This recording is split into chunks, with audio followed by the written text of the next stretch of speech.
Kalian tahu nggak sih apa definisi dari antibiotik? Antibiotik ini berasal dari bahasa Yunani, anti berarti lawan dan bios berarti hidup. Jadi antibiotik ini suatu zat kimia yang dihasilkan oleh bakteri ataupun jamur yang berhasil obat apabila digunakan dalam dosis tertentu dan berhasil mematikan atau menghambat pertumbuhan kuman. Dan toksisitasnya juga itu tidak bahaya bagi manusia. Selanjutnya itu penggolongan dari obat antibiotik itu ada 4. Yang pertama itu daya kerjanya. Berdasarkan daya kerjanya ini terbagi menjadi 2. Yang pertama ini ada bakteriostatik. Bakteriostatik ini bersifat menghambat pertumbuhan bakteri. Contohnya itu ada tetrasiklin, chloramphenicol, erythromycin, lincomycin, spectinomycin, sulfonamida, trimetoprim, dan nitrofurantoin. Lalu yang kedua ini ada bakterisida. Bakterisida ini bersifat membunuh kuman. Contohnya itu ada penisilin, aminoglikosida, rifampicin, cefalosporin, polymyxin B, colistin, vancomycin, bacitracin, sikloserin, carbapenem, dan metronidazolida. Selanjutnya itu berdasarkan spektrum antibiotiknya. Yang pertama itu ada spektrum sempit atau bisa disebut dengan narrow spectrum. Di spektrum sempit ini terbagi menjadi 2, ada yang bersifat positif saja dan bersifat negatif saja. Yang bersifat positif itu ada erythromycin, clindamycin, dan kanamycin. Dan yang negatif itu ada benzil, penicillin, streptomycin, dan gentamicin. Lalu yang kedua itu ada spektrum luas atau broad spectrum. Kalau untuk spektrum luas ini bisa untuk keduanya, bisa untuk positif dan negatif. Cuma itu ada sulfonamida, ampicillin, cefalosporin, chloramphenicol, tetrasiklin, rifampicin, sulfonamid, ampicillin, dan lain-lainnya. Ini bisa juga untuk positif dan negatif. Kalau spektrum seperti ini hanya satu saja, kayak erythromycin positif saja, benzil penicillin cuma negatif saja. Selanjutnya itu berdasarkan struktur kimianya. Ini ada 10, ada aminoglikosida, contohnya bisa Anda lihat di sini, ada amikasin, libekasin, dan lainnya. Lalu beta-lactam, contohnya itu ada golongan carbapenem, golongan cefalosporin, golongan beta-lactam monosiklik, dan golongan penisilin. Selanjutnya itu ada glikopeptida, contohnya bisa Anda lihat di sini, polipeptida, polymyxin, quinolone, fluoroquinolone, streptogramin, oxazolidinone, sulfanomida, antibiotik yang lain yang penting. Contohnya itu ada chloramphenicol, clindamycin, dan asam fusidat. Selanjutnya itu berdasarkan mekanisme kerjanya. Di mekanisme kerjanya ada terbagi menjadi 5. Yang pertama itu dengan cara menghambat sintesis dinding sel. Sintesisnya ini terganggu sehingga dinding sel ini menjadi kurang sempurna dan tidak tahan terhadap tekanan osmotis dari plasma dengan berakibat pecah. Contohnya bisa dilihat ada penisilin, cefalosporin, carbapenem, dan lainnya. Lalu yang kedua ini dengan cara mengganggu permeabilitas membran sel. Molekul lipoprotein dari membran plasma ini di dalam dinding sel diganggu sintesanya hingga menjadi lebih permeabel. Hasilnya juga zat-zat penting ini dari isi sel dan dapat merembes keluar. Contohnya ini ada polymyxin. Lalu yang ketiga ini dengan menghambat sintesis protein sel. Contohnya itu bisa dilihat ada aminoglycosid, makrolid, tetrasiklin, dan lainnya. Lalu ada dengan menghambat sintesis asam nukleat sel pada DNA dan juga RNA. Contohnya ada quinolone, nitrofurantoin, dan rifampicin. Lalu yang kelima itu dengan menghambat metabolisme sel mikroba dengan cara menghambat enzim esensial dalam metabolisme folat. Contohnya ada sulfonamid dan juga trimetoprim. Selanjutnya itu bagaimana sih mekanisme kerja dari antibiotik ini pada sel bakteri? Yang pertama itu dengan cara menghambat sintesis dinding sel bakterinya. Antibiotik ini bekerja dengan cara memecah enzim dinding sel dan menghambat enzim sintesis dinding sel. Lalu yang kedua itu dengan menghambat fungsi membran plasmanya. Lalu yang ketiga itu dia dengan cara juga dengan dihambat sintesis asam nukleatnya. Lalu ada dengan cara juga dia menghambat sintesis protein dan juga dengan menghambat metabolisme folat. Selanjutnya itu apa aja contoh obat dari antibiotik dan bagaimana pengaplikasiannya. Yang pertama itu contoh obatnya dari golongan penisilin ini ada amoksisilin. Di amoksisilin ini dia aplikasinya untuk infeksi telinga, hidung, dan tenggorokan. Lalu dengan infeksi saluran kemih, organ kelamin, infeksi kulit, dan infeksi paru-paru. Amoksisilin ini kategorinya tergolong B. Ada studi amoksisilin ini pada binatang. Dia melakukan percobaan pada binatang, tapi tidak memperlihatkan adanya risiko terhadap janin. Namun belum ada studi terkontrol pada wanita hamil. Amoksisilin ini terserap ke dalam ASI. Bila kalian sedang menyusui, jangan menggunakan obat ini tanpa memberitahu dokter terlebih dahulu. Lalu yang keduanya ada golongan cefalosporin.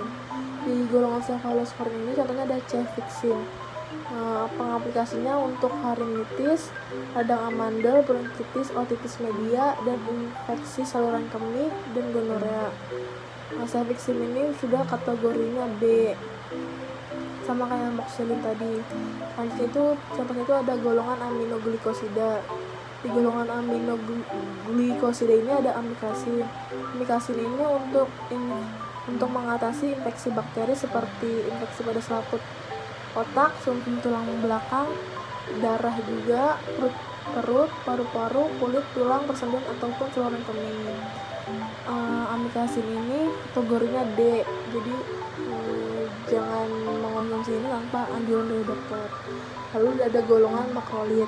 Contohnya ada eritromisin. Eritromisin ini berfungsi untuk mengobati dan mencegah berbagai jenis infeksi bakteri seperti kulit, pernapasan, saluran kemih. Obat ini juga harus digunakan sesuai dengan resep dokter.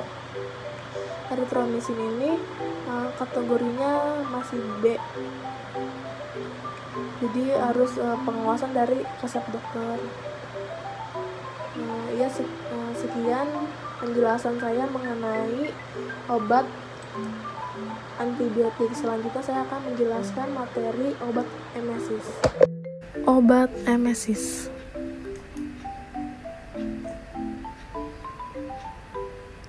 Kalian tahu nggak sih apa itu emesis? Emesis itu kondisi mual dan muntah yang terjadi berlebihan selama kehamilan. Mual dan muntah ini pada saat kehamilan pertama itu sebenarnya normal, namun selama hipermesis kehamilan, mual dan muntah terjadi pada siang hari dan dapat menyebabkan dehidrasi atau kekurangan cairan. Selanjutnya, apa sih penyebab dari emesis ini? Penyebab dari emesis ini tidak diketahui secara pasti, tapi kondisi ini sering dikaitkan dengan yang pertama itu dengan hormon chorionic gonadotropin. Hormon ini diproduksi oleh plasenta sejak trimester pertama kehamilan dan terus meningkat selama kehamilan. Lalu juga yang kedua itu dengan peningkatan hormon progesteron section. Lalu yang ketiga itu dengan meningkatnya sensitivitas pada bau. Lalu yang keempat itu dengan kekurangan vitamin B6. Selanjutnya itu bagaimana sih mekanisme terjadinya mual sampai muntah? Terdapat 3 fase emesis ini, yaitu pertama itu ada nausea. Nausea ini berupa kebutuhan untuk segera mual atau muntah. Selanjutnya ini ada recting. Recting ini gerakan yang diusahakan otot perut dan dada sebelum muntah, kayak seperti terkocok-kocok itu perutnya.